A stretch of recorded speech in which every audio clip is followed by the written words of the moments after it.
Off you go. Brad, I imagine losses don't get much more devastating than that. What are the emotions after what was quite a roller coaster game for you? Oh, yeah, I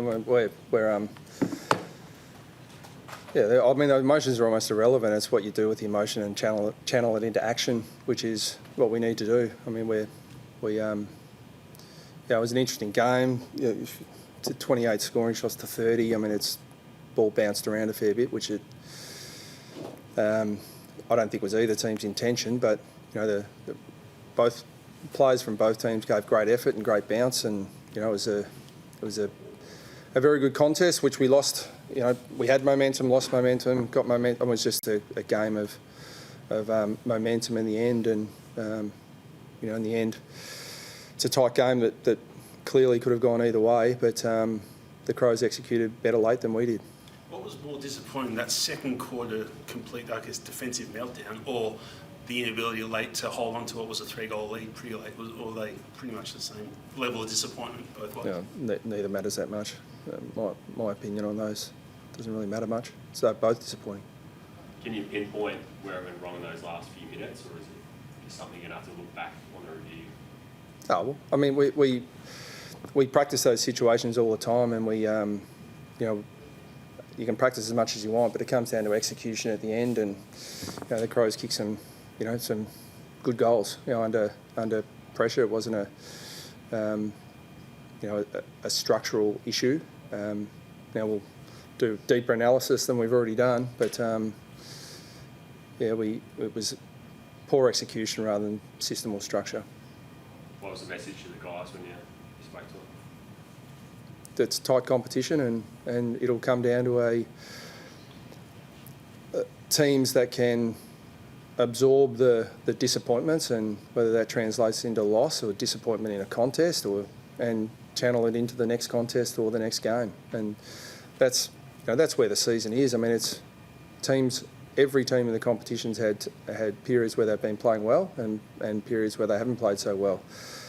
The positive for us is, and we're not the team we want to be, but we're even when we're not playing our best, we're still generating or playing a style of football that gives us a good chance of winning the game.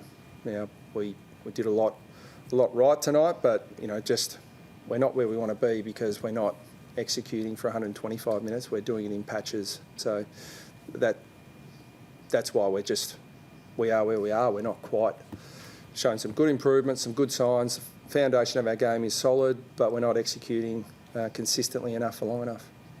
Was it alarming? I guess, especially in the second quarter, so many defensive mistakes led to goals. Seemed almost uncharacteristic of some of those more reliable defenders. How did you sort of see? Yeah, it's hard to coach skill errors. I mean, if it was a common theme, it'd be a real concern. But it was uncharacteristic tonight. You say you're not the finished article as a team, but should we be further advanced than a side that gives up, say, 8 goals in a row in the second quarter and then gives up a 3-goal lead with 4 minutes left? I mean, should we be further down the track? Compared to what? Just for the experience of the side, because I mean, tonight I feel they've only maybe a couple of players under 50 games. It's not like it's... Yeah, I think that's being a resultist. I mean, we should be better. And we've put ourselves in a position where our best footy is, very solid. But that's the difference between where we want to be and where we are now. So you're right about those things. We should be better than that, and we've got to keep working till we are. Did you feel like you went into your shell a little bit too early in the last quarter? Potentially. Yeah.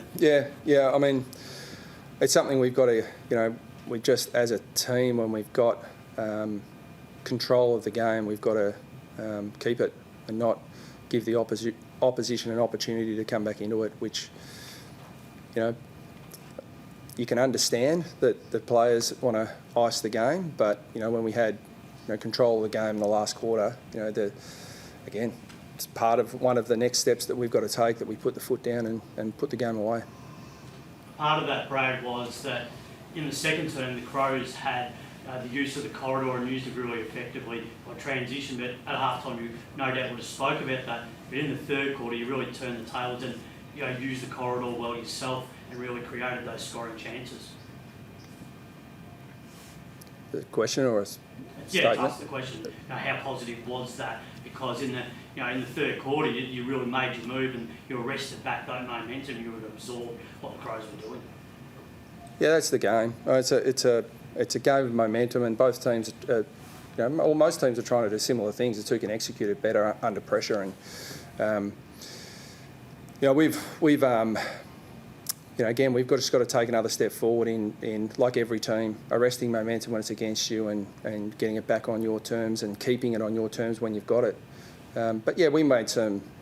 To the Crows' credit, they really challenged us in the second quarter, and we were able to respond and completely turn that around in the third quarter, and for a good portion of the last quarter as well. So, but it was one of those games that was on a knife's edge the whole night, and it was who could persist and take their chances late. And even when the Crows hit the front, we had some pretty good chances to score, but we weren't able to take them.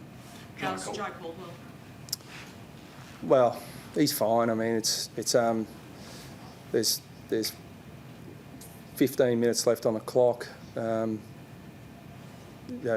rules are there for a reason and for a good reason. So he had to have a head injury assessment, which takes time. So the fact that he passed that and was fine is sort of cold comfort, because we just couldn't wait, unfortunately. So obviously we didn't want to sub him off, but we felt like we had no choice because just the stage of the game. We might have got him back for the last 5 minutes perhaps, but we just made that call, and with 15 minutes, plus stoppages and all that sort of stuff, we could have got him back with 5, but we just, on balance, subbed him off to get the fresh player in. The decision to bring Goldstein for Wright, how do you sort of see the ruck combo tonight? I mean, I thought we had. It was a good battle with the rucks. I mean, we're still not, and I suspect we won't be locked into one structure or another. We've just got to keep searching for what we think is the best mix in any given week, based on a whole range of factors, opposition, conditions, all those things. So.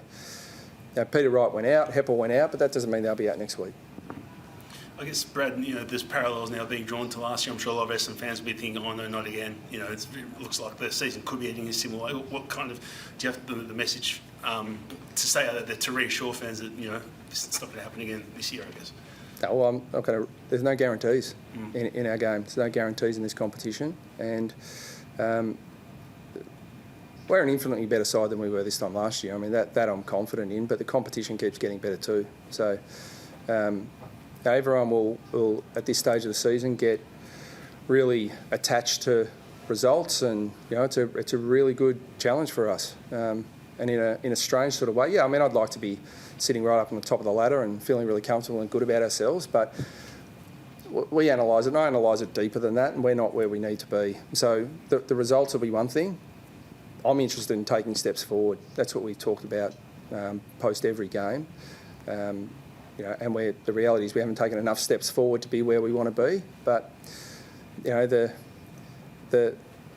if you want to draw parallels to last year, we're a different team to that, in my view. But the challenges just keep coming, and we're in this position because we've played some good footy throughout the year. So our challenge, and it's a big challenge, is to respond to a couple of poor performances.